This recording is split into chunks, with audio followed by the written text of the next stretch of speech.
하나님이 약속하신 대로 성령을 보내주셨을 때 모여있던 주의 제자들과 이 갈릴리 사람들이 여러 나라의 말로 예수님의 부활하심과 그 일을 통하여 이루신 하나님 역사를 같이 증거했습니다. 특별히 베드로가 이제 그들 앞에 서서 너희가 그 예수 그리스도를 십자가에 못 박았으나 하나님의 그 예수님을 주와 그리스도로 삼으셨다, 이렇게 이제 설교를 하게 된 겁니다.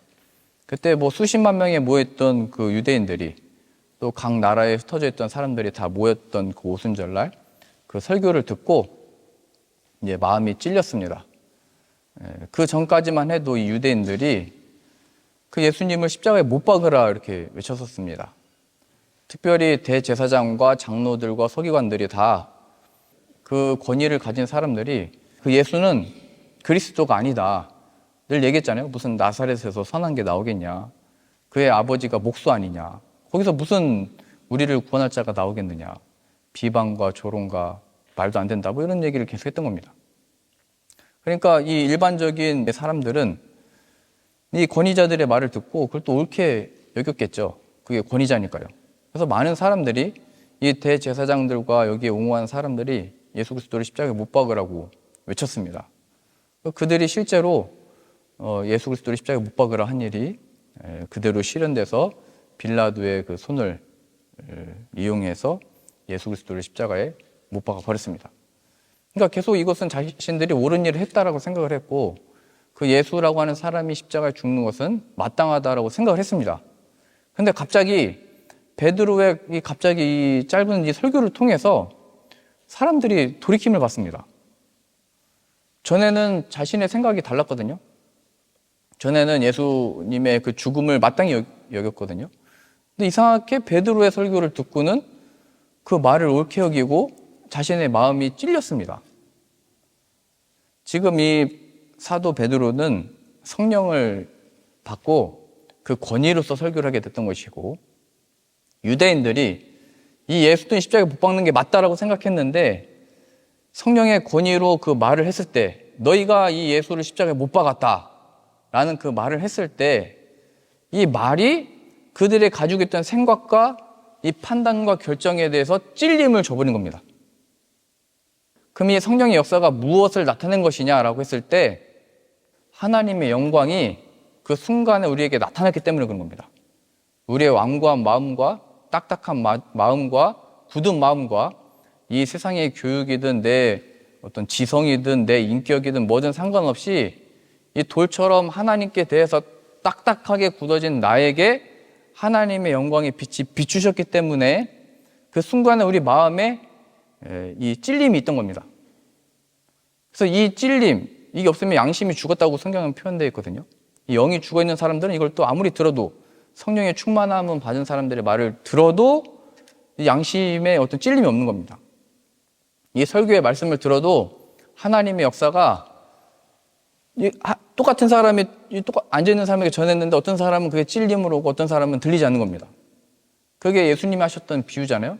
하나님의 말씀을 뿌렸는데, 씨앗을 뿌렸는데 어느 때는 돌밭에 떨어지고 좋은 밭에 떨어지고, 이런 비유들의 표현이 바로 그겁니다. 하나님이 각 사람 마음에 이 베드로의 말을 들은 사람들의 마음이 찔린 것은 예수님이 찾아오신 겁니다. 그 마음 가운데.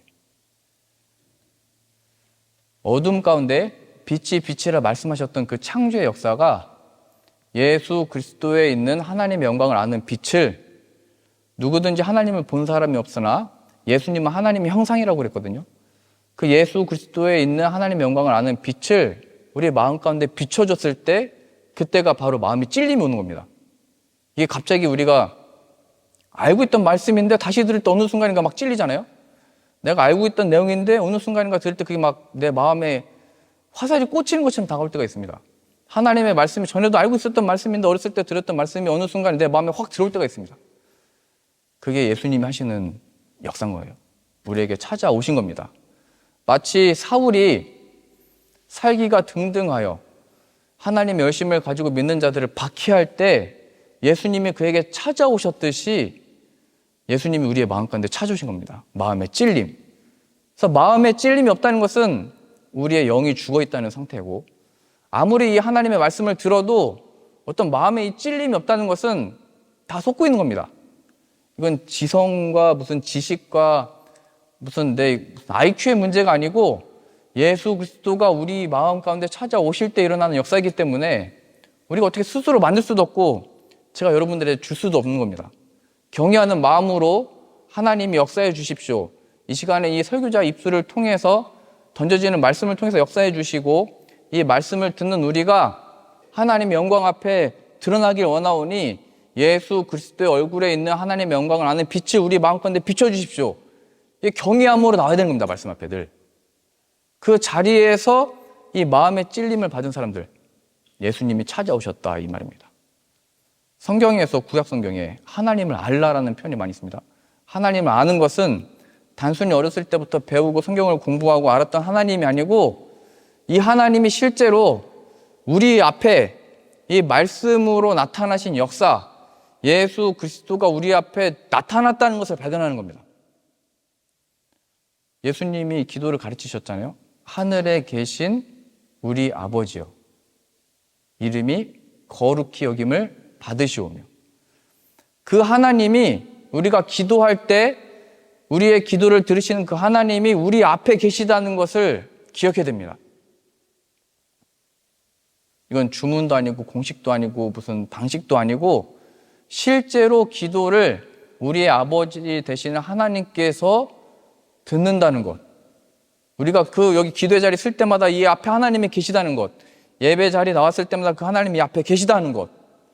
그게 없으면 우리 마음에는 늘 그냥 주문처럼 나오는 겁니다. 그냥 우리가 준비한 대로 그냥 다 읽어버리는 겁니다. 우리가 그냥 준비하는 대로 그냥 찬양하는 겁니다. 연습한 대로 그냥 하는 겁니다. 그러나 그 순간에 찬양이 어떤 순간이나 기도의 순간에 하나님 우리의 마음을 만지셔서 부드럽게 하시고 뭉클하게 하시고 하나님에 대한 이 감정이 쏟아나오게 하시고 예수 그리스도의 이름과 십자가의 보혈에 그 이름이 들릴 때 우리의 감정이 가만히 있을 수가 없는 겁니다. 열리게 되는 것이고 찔리게 되는 것이고 가만히 있을 수 없게 되는 것이고 일어날 수밖에 없는 것이고 손을 들게 되는 것이고 그 하나님의 은혜를 갈망하게 되는 게 일어나는 겁니다. 우리 사도행전 9장 1절입니다. 사울이 주의 제자들에게 대하여 여전히 유협과 살기가 등등하여 대제사장에게 가서 다메섹 여러 회당에 가져갈 공문을 청하니 이는 만일 그 도를 따르는 사람을 만나면 남녀를 막론하고 결박하여 예루살렘으로 잡아오려 함이라. 그러니까 대제사장들에게 권위를 받아서 임명장을 받은 거죠. 다 체포해와라. 다 이 예수 그리스도를 따르는 사람이라고 하는 사람들을 다 멸해버려라. 이것을 이제 사울이 받아서 따라간 겁니다. 3절입니다. 길을 가다가 다메섹에 가까이 이르더니 호련히 하늘로부터 빛이 그를 둘러 비추는지라. 땅에 엎드려져 들음에 소리가 있어 이르시되 사울아 사울아 내가 어찌하여 나를 박해하느냐 하시거늘. 지금 베드로가 했던 그 설교에서 마음이 찔린 사람들은 이 음성을 듣게 된 겁니다. 이 사울과 같이요. 전에도 예수님이 보였거든요. 그래서 이 호산나를 외쳤던 사람들이잖아요. 우리를 구원하소서, 우리를 구원하소서. 이렇게 호산나 외쳤던 사람들이 다 예수 그리스도를 죽여라, 십자가에 못 박아라 했던 사람들이라니까요.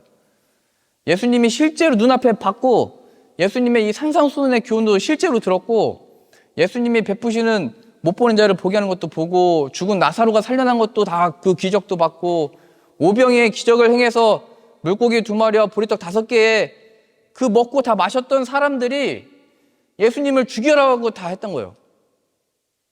그런데 그들의 마음에는 그걸 옳게 여겼던 거예요.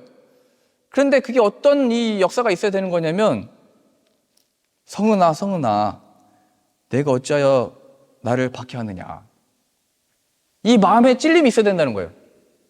저로 적용을 해보자면 폴란드에서 제가 담임 사역을 할 때 저는 제가 제일 열심히 하고 제일 잘하는 줄 알았는데 어느 순간인가 나더러 주여 주여 하는 자마다 다 천국에 들어갈 것이 아니요 아버지의 뜻대로 행하는 자라 들어가리라. 너희가 내 이름으로 선지자 노릇하고 너희가 내 이름으로 많은 권능을 행하고 귀신을 쫓아내도 나는 너희를 모른다. 이렇게 말씀하셨거든요. 그 말씀이 저에게 다가왔던 거예요. 그게 뭐냐면 뒤에서 확인하시겠지만 그 예수 그리스도의 의의가 아니고 내 의의로 서 있던 거예요. 내 의의가 뭐냐면 하나님의 뜻과 방식은 예수 그리스도를 보내셔서 그 죄인들을 구원하시는 건데 그 방식이 아니고 내가 원하는 메시아 상, 내가 원하는 신앙의 상, 내가 원하는 하나님의 뜻의 방식, 그게 자기 의의거든요. 그것을 이루기 위해서 열심을 내는 나의 기도, 충성, 11조, 그게 지금 바울이 했던 거예요. 사울이. 내가 열심을 냈다. 내가 이 살기가 하나님의 뜻을 이루기 위해서 예수 그리스도 믿는 자들을 내가 다 잡았다. 내가 다 그를 죽이는데 다 투표했다. 죽이라고 투표했다. 내가 그 스데반의 죽음을 다 옳게 여겼다. 그가 죽임을 당할 때, 돌 맞아 죽을 때 그가 내 앞에 있었다. 근데 어느 순간인가 그게 마음에 찔림이 다가왔다는 것은 예수 그리스도가 찾아오셨다는 겁니다. 이 하나님의 말씀이 우리의 마음에 문을 두드리고 굳은 마음에 뭔가 이렇게 부드럽게 하고 마음에 찔림을 주는 것은 예수 그리스도가 그 순간에 우리의 앞에 찾아온 겁니다. 우리 마음 가운데. 4절이요. 땅에 엎드려져 들음에 소리가 있어 이르시되 성은아 성은아 내가 어찌하여 나를 박해하느냐. 5절이요. 대답하되 주여 누구시니까 이르시되 나는 내가 박해하는 예수라. 넌 일어나 시내로 들어가라. 내가 행할 것을 내가 이를 자가 있느니라 하시니 같이 가던 사람들은 소리만 듣고 아무도 보지 못하여 말을 못하고 서 있더라. 사울이 땅에서 일어나 눈은 떴으나 아무것도 보지 못하고 사람의 손에 끌려 다메섹으로 들어가서 사흘 동안 보지 못하고 먹지도 마시지도 아니하니라.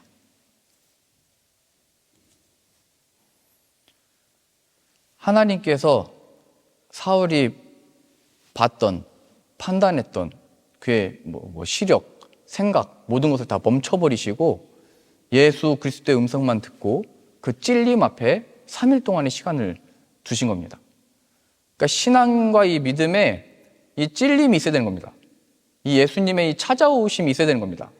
이거 없이 그냥 나 죄가 있다고 하니까 그냥 죄를 고백하고 과거에 어떤 잘못했던 것들을 하나님 앞에 제가 이런 죄를 지고 이런 거짓말을 했고 이런 흉악한 범죄자입니다. 이런 고백을 하고 예수님을 믿어서 그냥 구원받는 게 아니고 예수님이 실제로 그러한 죄들이 또 우리가 하나님을 믿고 따른다고 했으나 하나님의 이 의, 하나님의 방식이 아니고 자신의 방식, 그 예수님을 십자가에 못 박은 거거든요.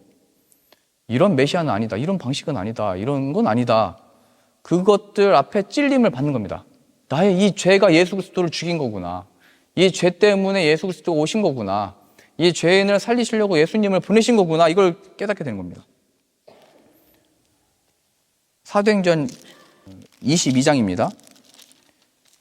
그 지금 사도행전 9장에 보셨던 이 내용을 나중에 바울이 한 2번, 3번 반복해서 복음을 전할 때도 이 얘기를 하거든요. 이 사건에 대해서. 거기서 뭐라고 표현을 하냐면 잘 보세요. 3절부터 보겠습니다. 나는 유대인으로 길리기아 다소에서 났고 이 성에서 자라 가말리엘의 문화에서 우리 조상들의 율법의 엄한 교훈을 받았고 오늘 너희 모든 사람처럼 하나님께 대하여 열심히 있는 자라. 나도 너희 유대인들처럼 내가 히브리 사람이고 이 유대교의 교훈을 다 받아왔고 이 하나님에 대하여 당신들처럼 나도 열심을 가지고 있었던 거다. 근데 나에게는 뭔가 큰 잘못이 있었다. 4절입니다. 내가 이 도를 박해하여 이 도, 그러니까 예수 그리스도를 믿는 자가 구원을 받는다. 그가 우리 죄를 대신하여 십자가에 죽으셨다. 그러나 죽으신 그 예수 그리스도를 하나님이 살리셔서 우리의 주와 그리스도가 되게 하셨다. 그것을 따르는 것, 그 길, 그 도입니다. 내가 이 도를 박해하여 사람을 죽이기까지 하고 남녀를 결박하여 옥에 넘겼노니 이에 대제사장과 모든 장로들이 내 증인이라. 왜냐하면 그들이 나에게 그런 일을 하라고 또 명령했고 내가 그걸 옳게 여기고 내가 그 일을 했었다. 앞장서서. 또 내가 그들에게 다메섹 형제들에게 가는 공문을 받아 가지고 거기 있는 자들도 결박하여 예루살렘으로 끌어다가 형벌받게 하려고 가더니 가는 중 다메섹에 가까이 갔을 때에 오정쯤 되어 호련히 하늘로부터 큰 빛이 나를 둘러 비치매 내가 땅에 엎드려 들으니 소리 있어 이르되 사울아 사울아 내가 왜 나를 박해하느냐 하시거늘 내가 대답하되 주님 누구시니까 하니 이르시되 나는 내가 박해하는 나사렛 예수라 하시더라. 나와 함께 있는 사람들이 빛은 보면서도 나에게 말씀하시는 이의 소리는 듣지 못하더라. 내가 이르되 주님 무엇을 하리이까? 주께서 이르시되 일어나 다메섹으로 들어가라. 내가 해야 할 모든 것을 거기서 누가 이르리라 하시거늘 나는 그 빛의 광채로 말미암아 볼 수 없게 되었으므로 나와 함께 있는 사람들의 손에 끌려 다메섹에 들어갔노라. 율법에 따라 경건한 사람으로 거기 사는 모든 유대인에게 칭찬을 듣는 아나니아라 하는 이가 내게 와 곁에 서서 말하되 형제 사울아 다시 보라 하거늘 즉시 그를 쳐다보았노라.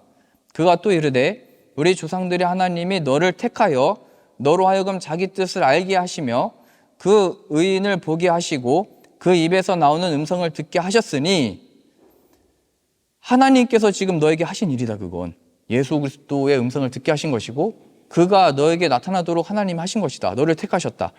15절입니다. 내가 그를 위하여 모든 사람 앞에 내가 보고 들은 것에 증인이 되리라. 이제는 왜 주저하느냐? 일어나 주의 이름을 불러 세례를 받고 너의 죄를 씻으라 하더라. 그래서 그 찔림 앞에 그 찔림이 무엇이라고 설명하고 있는 거냐면 하나님이 예수 그리스도를 통하여 너를 부르시고 택하시고 그 역사를 나타내려고 들리게 하신 것이다. 지금 사울은 예수라는 자가 나타났을 때 그 방식은 아니다라고 했고 그 예수 그리스도를 믿는 자를 박해했었습니다. 근데 좀 신기하지 않아요? 박해하다가 갑자기 예수를 믿게 되잖아요. 근데 중요한 거는 이 사울이 그 도를 알았다는 겁니다. 그러니까 자기가 잡는 사람들이 어떤 사람인지를 알았다는 거죠. 그들이 무엇을 믿고 무엇을 따르고 왜 저렇게 사는지를 알았는데 그게 바로 예수 그리스도를 믿고 따르는 사람들이다라고 하는 지식은 있었습니다. 우리도 그 지식은 다 있잖아요. 지금 예수 그리스도를 믿고 믿으면 구원받고 우리 죄를 대신해서 오시고 이건 다 아는 겁니다. 근데 사울이 그걸 알고 있었다가 하나님이 정하신 바 그때에 그 찔림이 그때 온 건데 이 시간차는 하나님이 정하신 겁니다. 물론 우리가 이 찔림을 달라고 하고 주의 말씀을 들을 때마다 이 회개케 되는 은혜를 달라고 하고 주의 말씀이 들리게 되는 은혜를 달라고 해야 되지만 그러니까 하나님의 정하신 뜻에 따라 사울은 이때 이제 찔림이 있었던 겁니다. 그게 그 찔림이 바로 우리 조상들의 하나님이 너를 택하여 너로 하여금 자기 뜻을 알게 하시고 그 의인을 보게 하시고 그 입에서 나오는 음성을 듣게 하셨다라는 것을 알게 되는 겁니다. 이 찔림이 뭐냐라고 했을 때 아나니아가 와가지고 안수하면서 얘기해 준 거예요. 그거는 그 찔림은 그 해와 같이 빛나는 그 빛이 임했던 것은 그 사울아 사울아 왜 내가 나를 박해하느냐 했던 그 음성은 하나님이 너를 특정하시고 예수 그리스도의 얼굴에 있는 하나님 영광을 비출 하나님이 너에게 지금 비추신 거다. 그 찔림, 그 역사라는 거예요. 이 찔림. 그럼 그 찔림의 증거가 뭐냐라고 했을 때 여기 보세요. 16절입니다. 이제는 왜 주저하느냐? 일어나라. 주의 이름을 불러 세례를 받고 너의 죄를 씻으라 하더라. 베드로가 설교했을 때 사람들이 떨면서 우리 어떻게 할고 이렇게 다 외쳤잖아요. 그 죄를 깨닫고 찔려가지고 우리가 이거 예수 그리스도를 죽였던 거 옳은 줄 알았는데 잘못했던 거구나. 하나님의 뜻과는 반대로 했던 거구나. 그것처럼 지금 사울도 이 찔림 앞에 하나님의 앞에 서게 됐을 때 그걸 깨닫게 됐다는 거예요. 그래서 이 찔림 앞에 우리가 무엇을 발견하는 거냐면 나는 망한 존재구나. 이게 나의 죄로 인하여 내가 예수 그리스도를 죽였구나를 발견하고 고백하게 되는 겁니다. 왜 주저하느냐? 왜 아무런 방법과 방식을 모르는 것처럼 행하고 있느냐? 너 이미 머리의 지식 속에는 네가 박해하고 죽였던 스데반의 죽음을 옳게 여겼다라고 했던 너의 머릿속에는 예수님을 믿는 것이 구원이라는 걸 알고 있지 않냐? 그런데 그 일이, 그 심판이, 그 형벌이 우리 죄를 대신하여 예수님이 십자가에 죽으신 그 사건이 우리를 향하던 것이고 우리도 그 앞에서 우리 죄 때문에 죽으신 것이고 그 예수 그리스도를 죽이라 말했을 때 우리가 어떤 존재인지를 다 드러내셨다는 거예요. 하나님의 영광의 마음에 빛이 비쳤을 때 그냥 마음이 감동으로 오고 이 마음, 말씀대로 살아야지 이런 식으로 오는 게 아니고 예수 그리스도 앞에 서게 하셔서 우리가 가지고 있는 의가 얼마나 가련하고 하나님의 심판 아래 있는 것이고 우리의 행심과 의지와 이 결단과 인격이라는 것이 얼마나 이 구약에 계속 외치고 있듯이 벌레와 같은지를 나타내고 있는 거예요, 지금. 그래서 바울한테 얘기하잖아요. 너 왜 지금 주저하고 있느냐? 전에는 네가 살기 등등해서 너의 옳은 의견을 가지고 생각을 가지고 판단을 가지고 행했던 그건 다 어디가 버린 거냐? 그래서 이 사울은 3일 동안 앞도 보지 못하고 아무 음성도 듣지 못하고 아무것도 먹지 못한다. 이것은 죽은 자와 같다.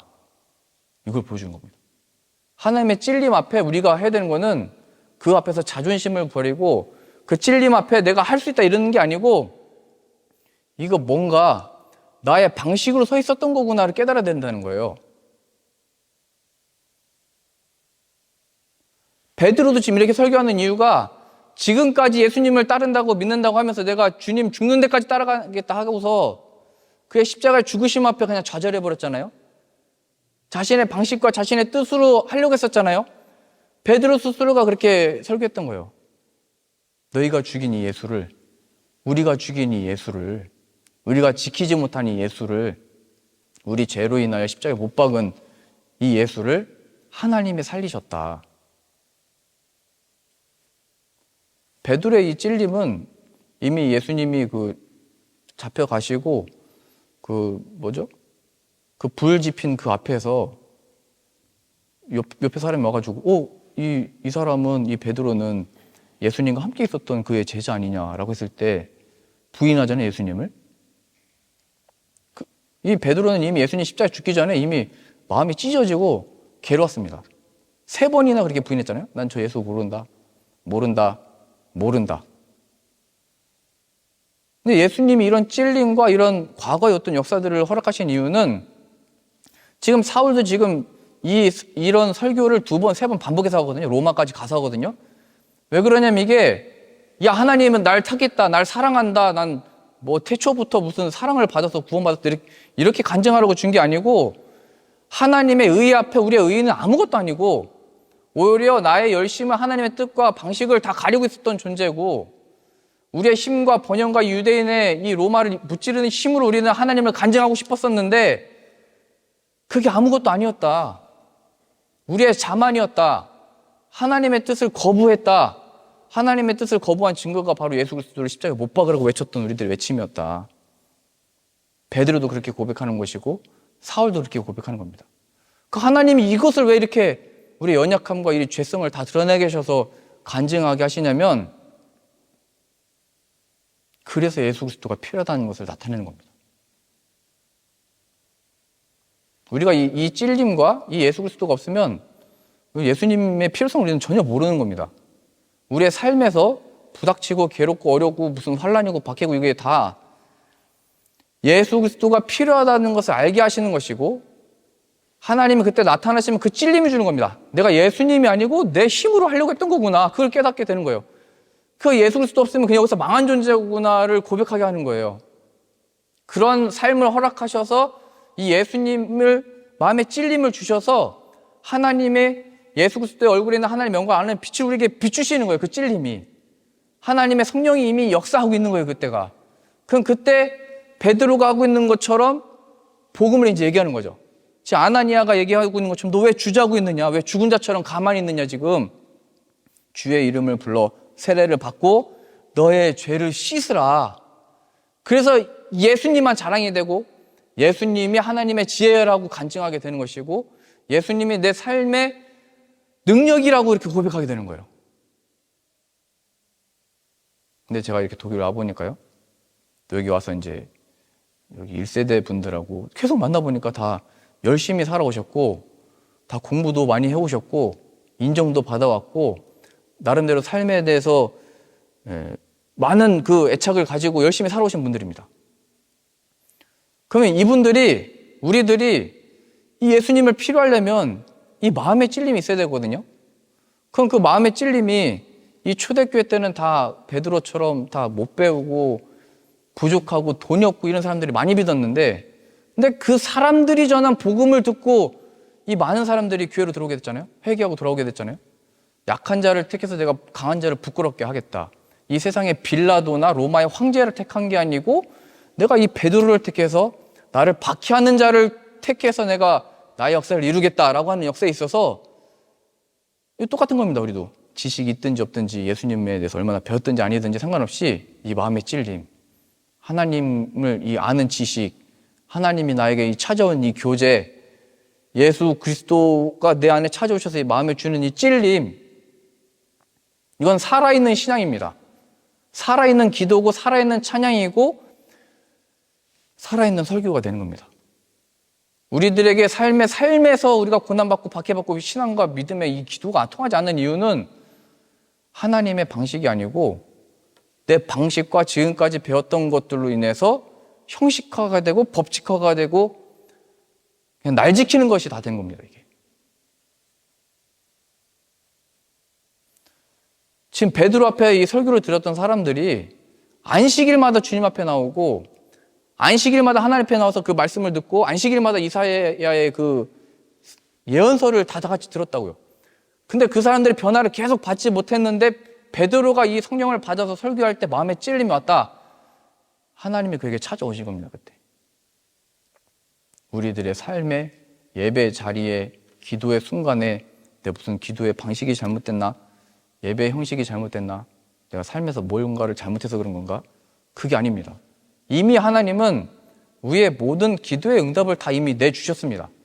하나님의 뜻과 방식을 이미 계시하셨습니다. 이미 이 아브라함 때부터 그는 나의 선지자다. 다윗도 나의 선지자다. 내가 아브라함에게 복음을 전했다. 이미 아브라함 때부터 다윗, 이 신약의 사람들을 통해서 하나님 뜻과 방식을 다 말했습니다. 이 마음에 찔림이 왔을 때 내가 하나님 앞에 우리의 의의로 섰다는 것을 발견해야 되는 겁니다. 로마서 10장 한 구절 더 보겠습니다.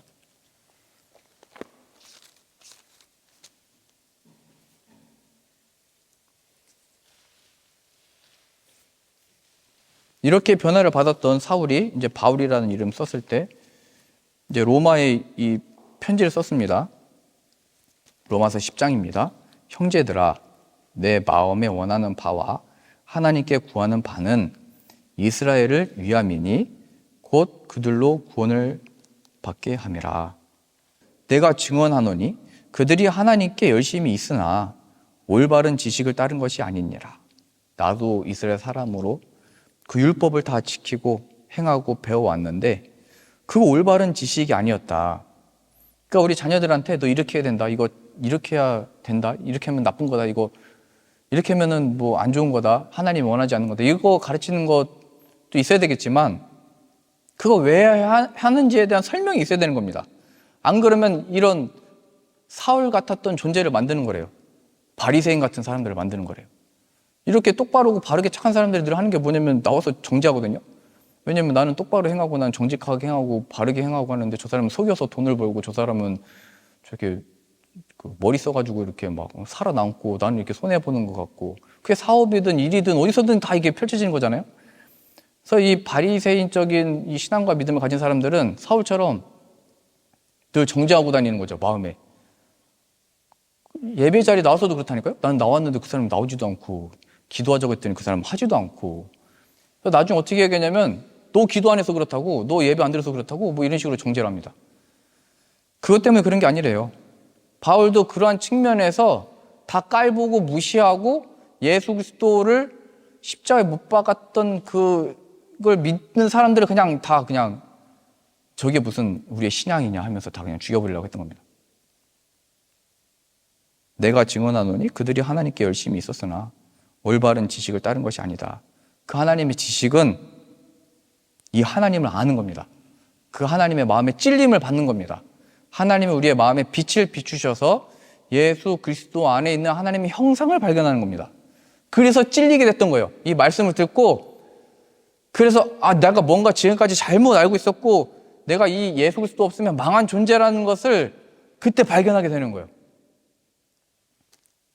3절입니다. 하나님의 의의를 모르고 자기 의의를 세우려고 힘써 하나님의 의의에 복종하지 아니하였느니라. 이게 왜냐면 굉장히 기분 나쁜 거거든요. 주 예수를 믿지 않기 때문에 그런 겁니다. 예수님 없기 때문에 이렇게 얘기하면은 이 바리새인적인 사람들은 굉장히 기분 나빠하고 굉장히 막 왜 그러냐면 자기는 열심히 했거든요. 열심히 기도도 하고 다 했거든요. 근데 하나님의 의에 복종하지 않는다. 예수 그리스도 앞에 죄인인 것을 발견하지 못하고 예수 그리스도 앞에 섰을 때 자신의 자신됨을 하나님이 드러내도록 하신 건데, 난 착하게 살아왔는데, 나는 바르게 살아왔는데, 나는 저 사람들 다 나쁜 짓 하고 딴짓 할 때 나는 여기를 지켰는데, 이렇게 다 얘기했던 거예요. 사울도 그랬던 거잖아요, 계속.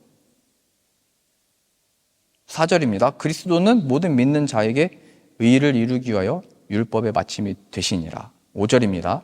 이제 적용할 수 있는 부분입니다. 모세가 기록하되 율법으로 말미암는 의를 행하는 사람은 그 의로 살리라 하였거니와.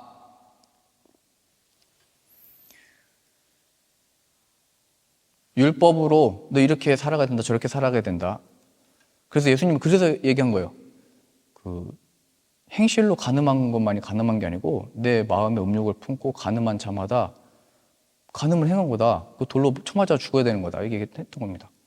살인하는 자와 똑같은 게 뭐냐면 내 마음으로 누군가를 싫어하고 미워하는 것마다 살인한 자다, 이렇게 말씀하신 겁니다. 율법의 정신은 이걸 행한 것에 있어서 나타나는 게 아니고 예수님께서 오셔서 너희 마음 안에 있는 것을 내 앞에 감출 수가 없다. 다 그 죄인됨을 다 드러낸 거거든요.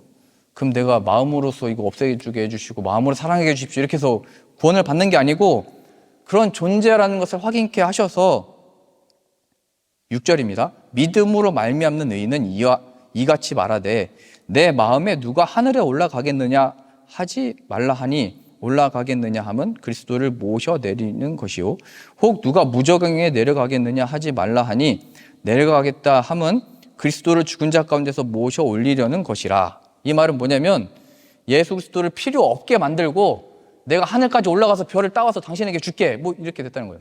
내가 저 지옥까지 내려가서 너를 구원해 올게. 예수 그리스도가 아니고 자신의 의들을 나타냈다는 거예요. 이 유대인과 바리새인들이 예수 그리스도가 전해지고 복음이 세워지고 초대교회들이 막 생겼을 때 이 유대인들이 그 교회들을 다니면서 다시 얘기했던 거예요. 예수님만으로는 부족하다. 할례를 행해라. 이 예수님만으로는 부족하다. 기도도 해라. 11조도 바쳐라. 예수님만으로는 부족하다. 너희가 옷도 이렇게 입고, 다 이렇게 가르쳤던 거예요, 다시.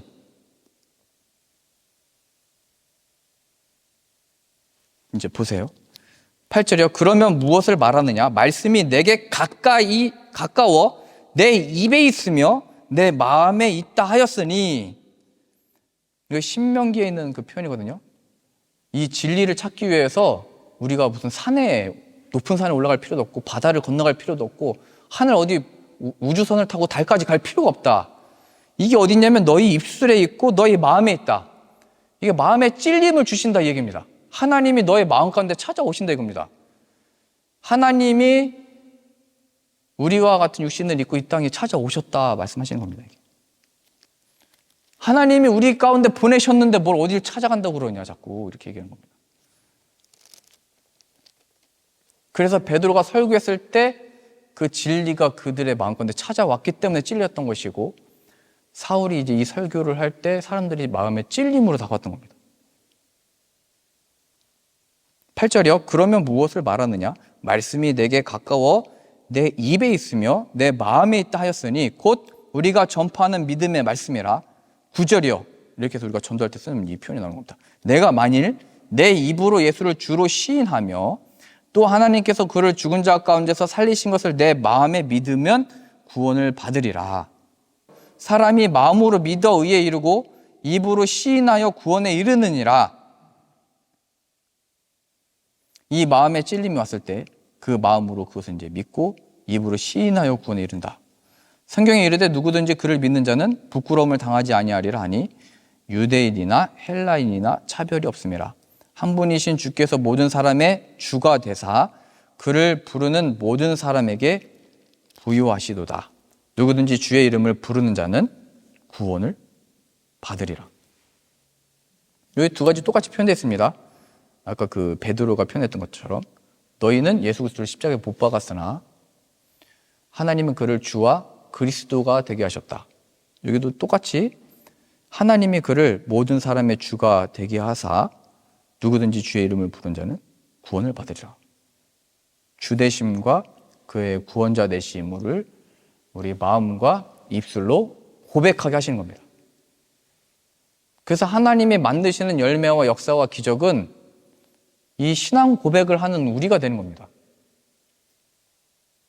어느 상황에서요? 지금 유대인들이 계속 로마로부터 지배를 받고 있을 때, 공격을 받고 있을 때, 이스라엘 나라가 망하게 생겼을 때, 70년대 되면 성전을 다 무너뜨리거든요. 유대인들이 자꾸 막 반역하고 막 해가지고.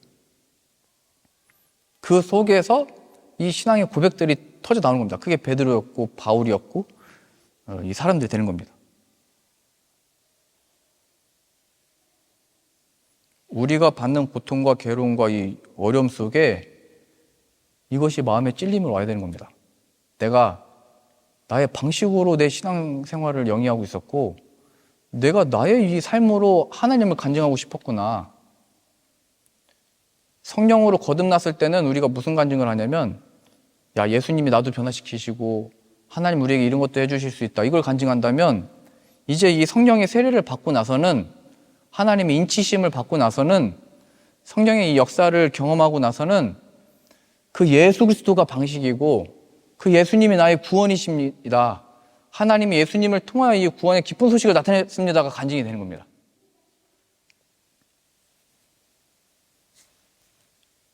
로마서 10장 13절이요. 누구든지 주의 이름을 부르는 자는 구원을 받으리라. 이게 우리의 고백과 찬양의 내용과 간증이 되는 겁니다. 14절이요. 그런즉 그들이 믿지 아니하는 일을 어찌 부르리요? 듣지도 못한 일을 어찌 믿으리요?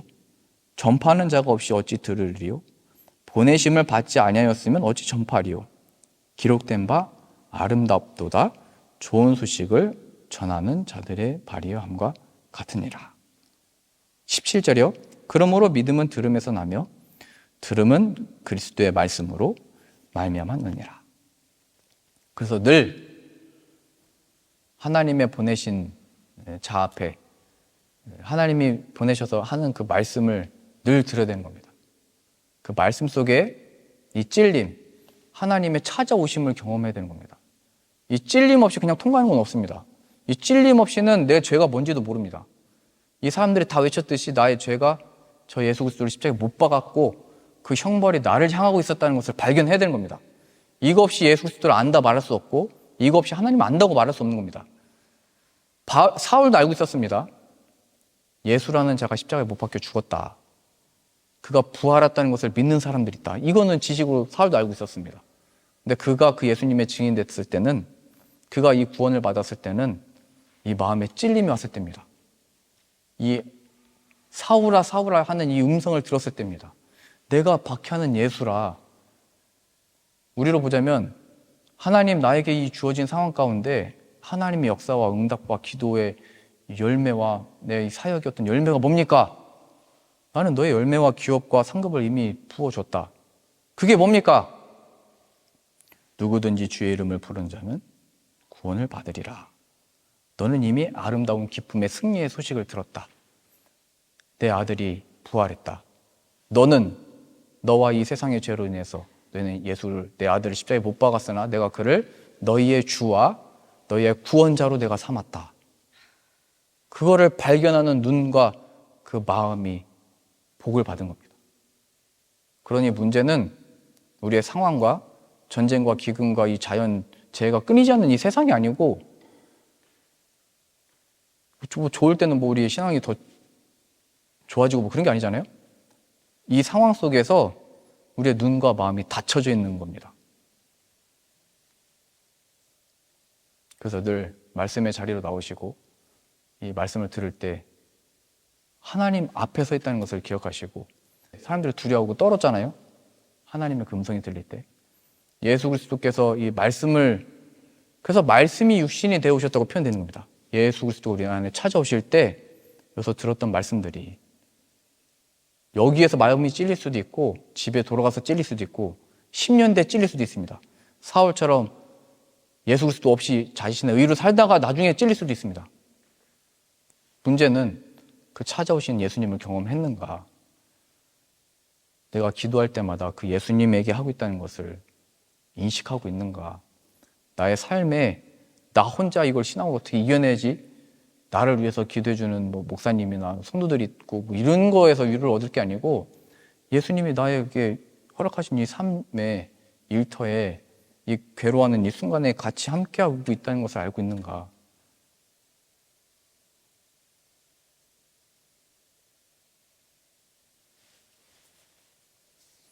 누가 하늘에 올라가겠느냐? 누가 저 땅끝까지 내려가겠느냐? 하지 말아라.